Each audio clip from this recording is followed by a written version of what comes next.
हिंदुस्तानियों ने लगभग 250 सालों तक अंग्रेजों की गुलामी और अमानवीय जुल्मों को सहा है और अंग्रेजों के अत्याचार से लगातार लड़ते हुए न जाने कितने ही बच्चे, बूढ़े और युवाओं ने अपनी जान की कुर्बानी दी।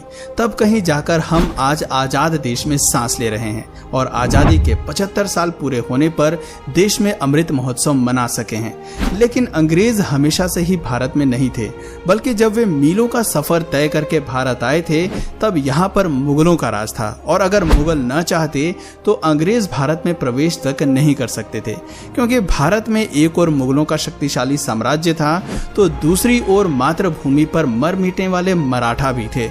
ऐसे हालात में अंग्रेजों को भी भारत में राज करने के लिए एड़ी चोटी का जोर लगाना पड़ा था। मगर धीरे धीरे अंग्रेजों ने हिंदुस्तान पर अपना वर्चस्व इतना बढ़ा लिया कि उन्होंने पूरे मुगल साम्राज्य को ही खत्म कर दिया। लेकिन इस इतिहास में सवाल ये आता है कि मुगलों के उस शक्तिशाली साम्राज्य को आखिर अंग्रेजों ने किस तरह खत्म किया होगा।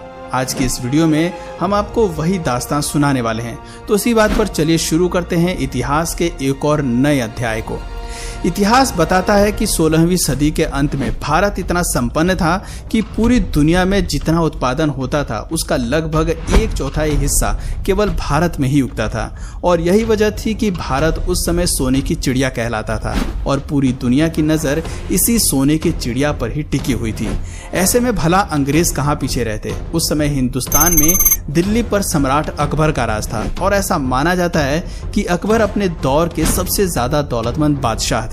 लेकिन उसी समय ब्रिटेन में भी गृह युद्ध की स्थिति बन गई थी और उस समय महारानी एलिजाबेथ प्रथम की शासनकाल में अधिकांश अर्थव्यवस्था कृषि पर ही निर्भर करती थी।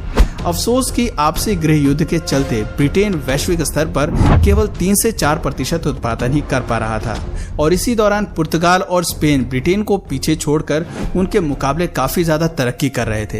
हालात इतने बिगड़ चुके थे कि ब्रिटेन के लुटेरे नाविक भी पुर्तगाल के जहाजों को ही लूटकर अपना काम चलाते थे, क्योंकि ब्रिटेन में लूटने के लिए कुछ बचा ही नहीं था। लेकिन उसी दौरान एक ब्रिटिश नाविक को समुद्री यात्रा के दौरान भारत की अपार संपदा और समृद्धि के बारे में पता चला और ब्रिटिश गवर्नमेंट तक ये खबर जल्द ही पहुंच गई।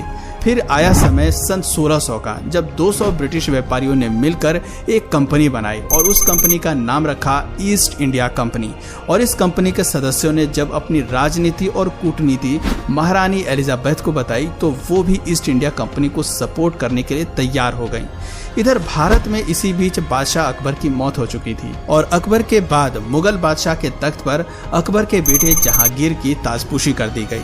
साल आ चुका था 1608 का। इधर जहांगीर दिल्ली के तख्त पर अंग्रेजों की चाल से बेखबर हिंदुस्तान पर राज कर रहा था और उधर कैप्टन विलियम हॉकिंस समुद्री रास्ते से गुजरात के सूरत में अपने कुछ व्यापारी जहाजों के साथ प्रवेश कर चुके थे और बस उनके आगमन के साथ ही भारत पर ऐसी काली छाया मंडराने लगी कि जिसने भारत को ऐसा काला इतिहास दिया जो सृष्टि के अंत तक भी भुलाया नहीं जा सकेगा।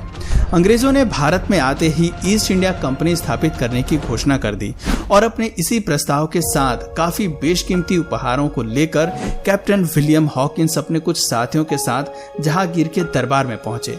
बादशाह जहांगीर उस समय तो डच और पुर्तगालियों के दबाव के कारण इस प्रस्ताव को ठुकरा देते हैं, पर अंग्रेज भी कहाँ पीछे रहने वाले थे। वो लगातार इस व्यापारिक समझौते के साथ नई नई प्रॉफिटेबल डील्स जोड़ते हुए बार बार जहांगीर के पास जाते रहे और अंततः कुछ समय बाद ही जहांगीर ने इस प्रस्ताव पर हस्ताक्षर करके अंग्रेजों को व्यापार करने की मंजूरी दे दी। और ये मंजूरी मिलते ही अंग्रेजों ने पटना, सूरत, मुंबई और चेन्नई में अपनी फैक्ट्रियों को स्थापित करके व्यापार करना शुरू कर दिया। शुरुआत में तो इस कंपनी ने यहाँ के लोगों